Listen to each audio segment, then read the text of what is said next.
Joining us from Doha now is Khaled al-Hroub. He's a professor of Middle East Studies at Northwestern University in Qatar. Welcome to the program, Professor. A significant development in this two-year-long war on Gaza. We have the first phase of the ceasefire deal that's been agreed upon. How confident are you that we will at least see this first phase play out in its entirety?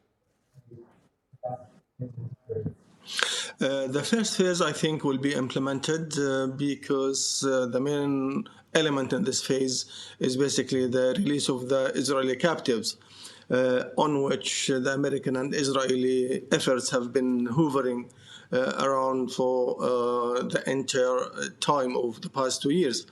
Now, the question is, in fact, in my humble opinion, is not in the implementation of this phase, but rather in the continuation of the next phases, primarily the withdrawal of the Israeli army and the full stop of the war. So this is what many Palestinians, all the Palestinians are waiting for. So the bigger question, in fact, is ending the war, and whether after the completion of the first phase, any continuation of the war will take place on the Israeli side. That's right. That is the looming fear, isn't it? That if all of the hostages are released, that Israel will simply resume its attack on the enclave. And we've been hearing initial responses from some of the Israeli government's hard-right members, including Bezalel Smotrich, who says not only does he oppose this ceasefire deal, but he expects the war to continue. How realistic is that prospect in your view, that Israel will simply resume its attack when the hostages are released? Well, unfortunately, it's highly likely. Nobody can stop Netanyahu and his right-wing government from doing so. The only person maybe on this planet that can do so is Trump.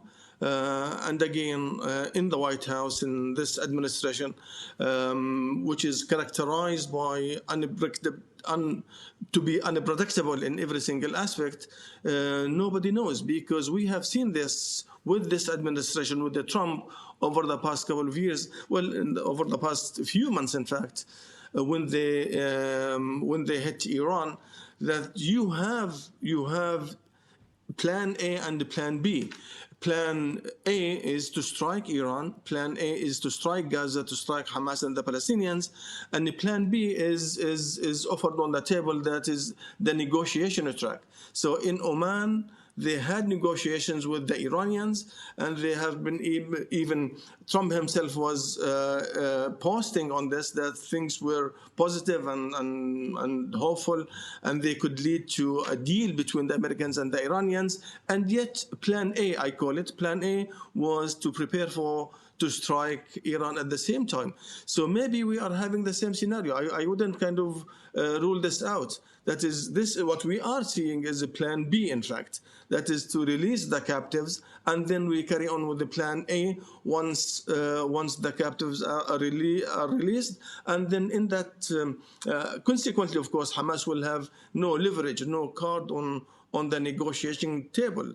So again, the big question, the big fear among many Palestinians is who can deter Netanyahu and Israel from the continuation of the same war to achieve the declared strategic goals for Netanyahu, that is the expulsion of the Palestinians from Gaza Strip and making the entire area unlivable. So these are the bigger questions that I think and I hope the mediators, the big countries like Turkey, like Qatar, Egypt, and others have been really pressing Israel, and hopefully even Trump, to abide by his own plan. Well, we have two plans, of course, as we know. We have a plan that was presented to the Arabs and Muslims, and then we have a plan that was presented and agreed upon between Trump and Netanyahu. Whatever was the case, the main issue that I think these mediators, these big countries, these regional countries that should care more about the security and the stability of the region, they should put their extreme effort to in the next phase, that is the end of this war. You mentioned the US President Donald Trump. We know that in recent weeks he's been quite active in calling for the warring parties to agree to his 20-point plan. To what extent do you think has Trump played in getting Hamas and Israel to this point? Has he been instrumental in this process? I think he has in the first phase. So this is my point. My point is in the first phase, he would go full length, even in maybe pressing Netanyahu himself to agree on this deal.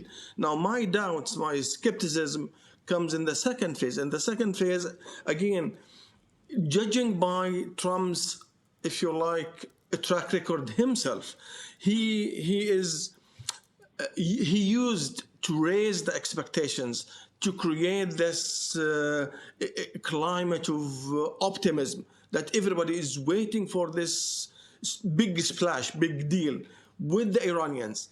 And then at the same time, you have this deceptive track. So this is why there is a very big question mark, and things have to remain to be seen. What would happen? What is the credibility of this plan, of the second and the third phase of this plan? So with the Trump, I think I can't really have very solid and bold line of action that could be analyzed logically. That is, you have these elements of the analysis, and these could lead to this logical conclusion.